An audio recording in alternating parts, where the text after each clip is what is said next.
फ़खर कैसे हैं आप? अल्लाह की शुक्र, आप ठीक सुनाएं? ठाक हैं, सब ठीक हैं, अच्छा है। खैरियत से हैं। फ़खर क्या देख रहे हैं, सेनेट का इलेक्शन हो रहा है, बड़ी गहमा गहमी है, मौलाना से सब मिलने जाते हैं। अभी कुछ देर पहले पाकिस्तान पीपल्स पार्टी का वफ़द मिला है, खुर्शीद शाह समेत बड़ी हाई प्रोफाइल शख्सियात उसमें मौजूद थी। मुस्लिम लीग नून का वफ़द मिलता है, वो निकलते हैं, PTI वाले आ जाते हैं। हो क्या रहा है? जो साहब, मेरा ख्याल है जो मौलाना फजल रहमान है वो पाकिस्तानी सियासत के मकनातीस हैं। वो जब भी कोई इम्पोर्टेंट मामला आता है तो वो सारी सियासी जमातें बड़ी हों छोटी हों, गो के मौलाना फजल रहमान की इतनी ज़्यादा पार्लियामान के अंदर रिप्रेजेंटेशन इतनी बड़ी तादाद में नहीं है, लेकिन उसके बावजूद भी कोई भी पाकिस्तान के अंदर सियासी हवाले से इम्पोर्टेंट फ़ैसला साजी होती है, किसी भी हवाले से कोई जो मूव चल रही होती है, तो मौलाना फजल रहमान जो है वो कलीदी किरदार अदा करते हैं और कलीदी जो है वो जो सूरत है वो अख्तियार कर लेते हैं। अब जो सेनेट के इलेक्शंस हैं, 11 मजमूई तौर के ऊपर ये नशिस्तें हैं, ये वो नशिस्तें हैं जो कि रोक दी गई थी मखसूस नशिस्तों के फ़ैसले की वजह से, और उसमें कोई 7 जो हैं वो जनरल जो सीट्स हैं उसके ऊपर होने हैं, और उसके साथ साथ 2 जो है वो टेक्नोक्रेट्स हैं और एक ख़वातीन की, और उसके साथ साथ एक माइनॉरिटी की है। अब इसमें अगर देखा जाए खैबर पख्तूनख्वा की असम्बली के हवाले से टोटल जो वोट्स हैं वो 145 हैं, उसी के हिसाब से ही इसमें वो होना है। और जो हिस्से के हिसाब से देखा जाए, जो सबसे बड़ी जमात है जिसको सबसे ज़्यादा सीटें मिलनी हैं वो PTI है। लेकिन PTI के अंदर जो आपस में अंदरूनी इख्तलाफात हैं, और जिस तरह से नामों के ऊपर भी फ़िलहाल जो आपस में जो इख्तलाफात की ख़बरें सामने आ रही हैं, तो उससे बज़ाहिर ये लगता है कि माजी के अगर हम सेनेट के इलेक्शंस को देखें, उसमें जो सबसे बड़ा प्लेयर जो सामने उभर के आता है माजी के इलेक्शंस में, वो आसिफ अली जरदारी साहब हैं, सदर पाकिस्तान जो है। चाहे वो उन्होंने बलूचिस्तान के जो है वो जब ये सेनेट के इलेक्शंस के हवाले से जिस तरह से किरदार अदा किया था, फिर उसके साथ साथ अगर देखें चेयरमैन सेनेट का जो है वो कम नंबर्स के बावजूद भी उन्होंने चेयरमैन सेनेट अपनी मर्ज़ी का मुंतखब कराया। तो ये इसमें आसिफ अली जरदारी साहब का जो है वो रोल बड़ा अहम होने जा रहा है। उसके साथ साथ मौलाना फजल रहमान। अब इसमें जो सियासी तौर के ऊपर जोड़ तोड़ नज़र आ रही है बज़ाहिर, इसमें ये ख़बरें भी सामने आई हैं कि पीपल्स पार्टी, मुस्लिम लीग नून और उसके साथ साथ मौलाना फजल रहमान ये मुत्तहिदा तौर के ऊपर एक ही महाज से ये सेनेट के इलेक्शंस को कॉन्टेस्ट करेंगे ताकि मैक्सिमम नंबर्स जो है वो हासिल कर सकें। लेकिन आपके पास मैंने सुना है कि कोई ख़बर है इस हवाले से कि कौन किसको कितना हिस्सा मिलने जा रहा है जी, और कितनी सीटें किसको दें। फ़खर देखें, एक इस सारे इलेक्शन की अहम बात यह है कि नए सिरे से अप्लाई नहीं होगा। जिन लोगों ने पहले अप्लाई किया था ना, कंटेस्ट सिर्फ वही कर सकेंगे।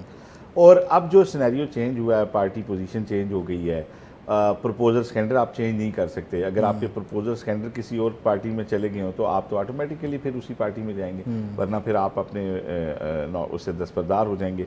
तो मौलाना के साथ जो अभी तक हमारी मालूमात हैं, PTI जो पाकिस्तान पीपल्स पार्टी है, मुस्लिम लीग नून है, वो मौलाना को कह रहे हैं कि आइए इस इलेक्शन को मिल के लड़ते हैं। और मौलाना को जो ऑफ़र दी गई है वो भी बड़ी ही कमाल की है, ज़बरदस्त ऑफ़र है। मौलाना को कहा गया है कि 2 सीटें हम अभी आपको देते हैं।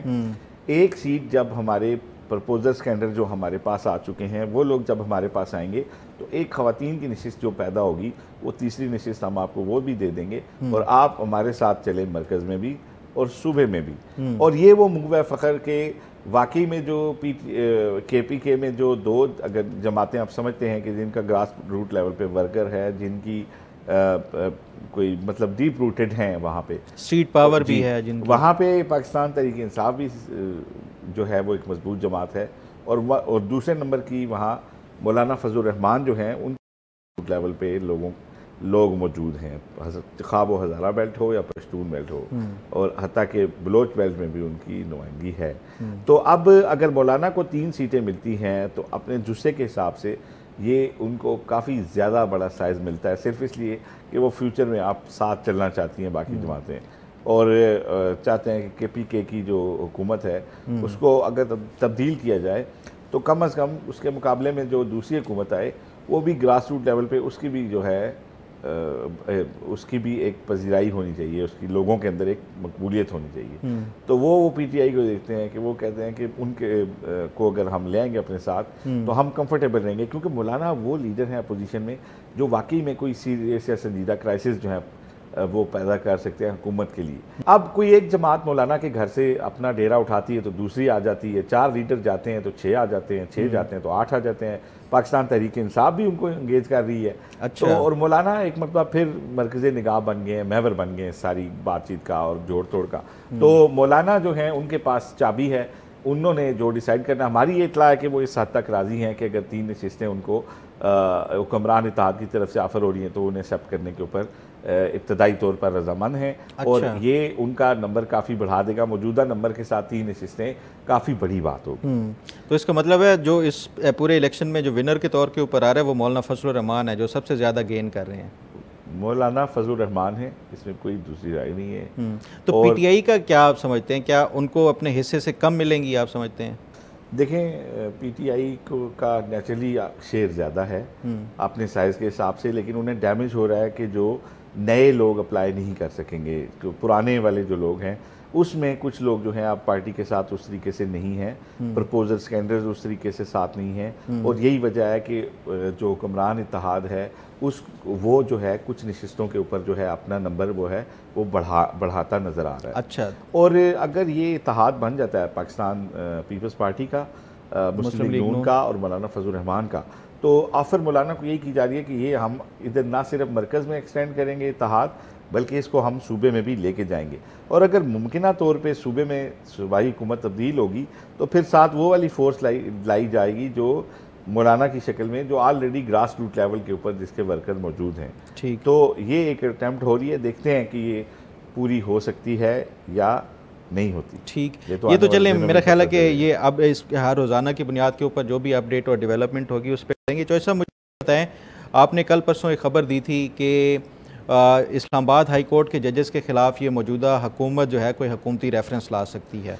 तो कल सुप्रीम जुडिशल काउंसिल का इजलास है, मुझे बताएं कि क्या पेशरफ्त होने जा रही है? देखें, जब हमने खबर दी थी उस वक्त तो इजलास तलब नहीं हुआ था, लेकिन हमारे इंतहाई बावसूख ज़राए ने कहा था कि ख़त लिखने वाले जो जजेस हैं उनको ताकतवर हल्के जो हैं वो सबक सिखाना चाहते हैं। वो समझते हैं कि ये यहाँ पे जो है कानून इनके पास जब केसेस आते हैं तो ये अपनी मर्ज़ी से अप्लाई करते हैं, हुकूमत के लिए मुश्किलात पैदा होती हैं। तो ये सारे लोग उनके रडार पे हैं। और इसमें 2 तरह की कार्रवाई का बताया गया था कि कुछ जजेस के ख़िलाफ़ डिसिप्लिनरी जो एक्शन है वो लिए जाएंगे क्योंकि उनको काफ़ी सख्त किया गया है। और फिर परफॉर्मेंस भी अब कंसिडर होगी और ये सारा।